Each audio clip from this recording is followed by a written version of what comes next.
to death here in Colorado Springs. Tonight, her killer is still on the run. It's the last case left unsolved for a former Colorado Springs police homicide detective. The girl's family is still desperate for closure.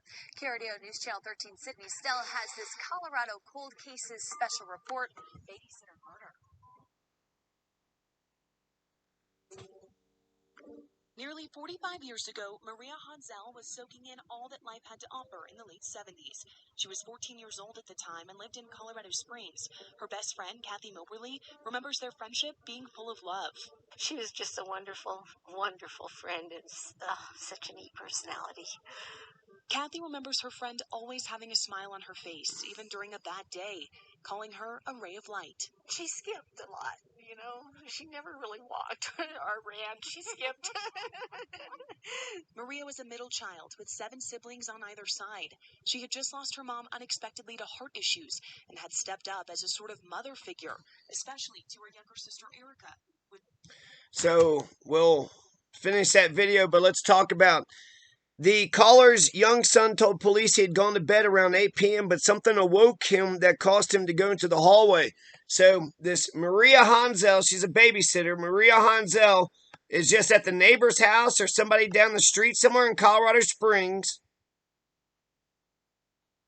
She accepted a babysitting job at the apartments across from hers in North Nevada Avenue back in February of 1977. So she was just babysitting at the apartments across the way. And then they said that she was stabbed to death. So she's babysitting other people's kids, and while she's, I think, sleeping in bed. But there was a description. So there was 2 kids in the house that had saw it. And one of the kids had said that he observed the male, a white male, about 17 years of age, was holding the victim's mouth. He heard yelling and screaming, specifically, "Stop it." Then, let's see, he said the male and Maria then went into his mother's bedroom. And I guess that's where she's going to get killed. So maybe she wasn't sleeping, but just still, like they said, it was a monster in the closet kind of murder. It does seem like just some random ass 17, it's an apartment complex. Who knows, the relationship of the 17-year-old. Maybe he got scorned. Maybe he was scorned. His advances were rejected. They said he's about 6 feet tall, 17 years of age, white, had acne. He was wearing a fluffy blue down coat, blue jeans, and black sneakers. This is very specific. How many white 17-year-old, 6 foot tall with acne, with fluffy blue down coat, blue jeans, black sneakers would have been around at that time? But I'm wondering, since they were kids, if the investigators just didn't take them serious. That's, to me, is the best lead that they got, 30 years later. That's the best lead that they got. He was just 6 years old. Even at such a young age, had a maternal instinct about her that was ever present. So many friends, people that were just drawn to her. She wanted to be a mama. She wanted kids. Lots of kids. So did I. We talked about a dozen each. One night in February, Maria took a babysitting job for the 2 little boys who lived in the apartments across from hers on North Nevada in the Springs. Kathy remembers Maria calling her that night.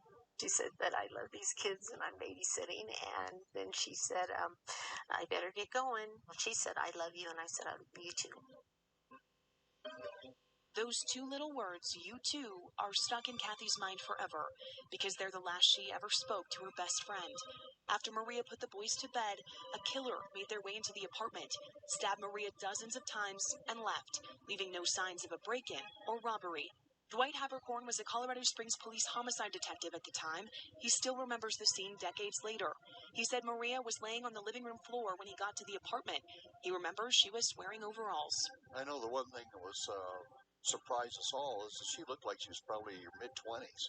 At that time, I was about 30. And after we found out she was 14, we were just dumbfounded. After talking to the boys she was babysitting, it turns out they woke up during the commotion and watched what happened. It's got to be pretty hard for young children to have to witness something like that. And that's just not right.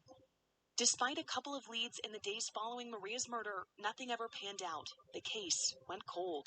It's the only one left unsolved from the dozens Dwight worked while on the force. He hopes detectives might still be able to find evidence to solve the case.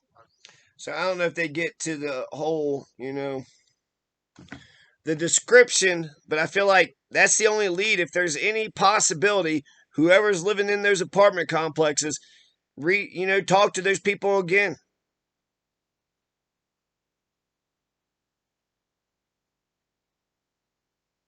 They said that Honzell's tombstone and the mother's, they couldn't pay for it when the father passed away, and both tombstones were removed, which that's a little fucked up. Can you pay for a tombstone for, you got to rent? You got to rent for the tombstone? And then what'd they do with the bodies? What'd they do with the skeleton or whatever in the damn casket?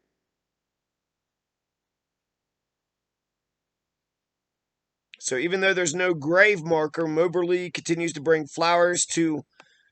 Yeah, that's got to suck. I would be just as traumatized today as I was back then when it happened. I'm traumatized now. Maria Honzell got stabbed to death. And this is what pisses me off about, motherfuckers in the world. If you're, there's Claudia Camacho. If you just said, in this apartment complex, I feel weird. Claudia Camacho is a mother that stabbed the shit out of her kids. So if I was, going around telling my friends, I'm not for sure, my mother might stab the shit out of me.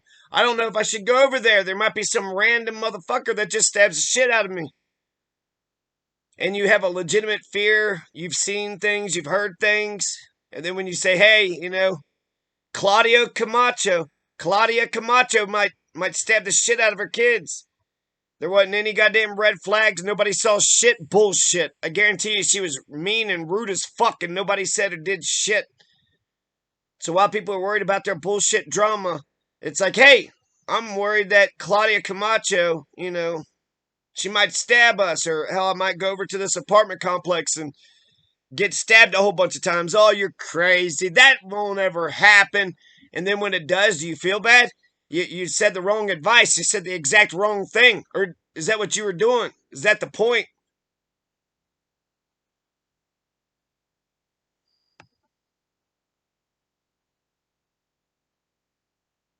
So they say about closure. It's not about getting closure. It's about getting justice, So I guess that's the closure. Instead of just letting your, daughter get stabbed to death and then you not doing a fucking thing about it, maybe you should do something about it. Closure? You need justice. You need justice for Maria Honzell. Somebody stabbed the shit out of her, and that's bullshit. With DNA, today maybe, no signs of a break-in. It just seems, so out of the goddamn blue. It just seems so, but that's sort of how murderers are. Just out of the goddamn blue. Just fucking lose their shit. So R.I.P. Maria Honzell. Hopefully you get some justice.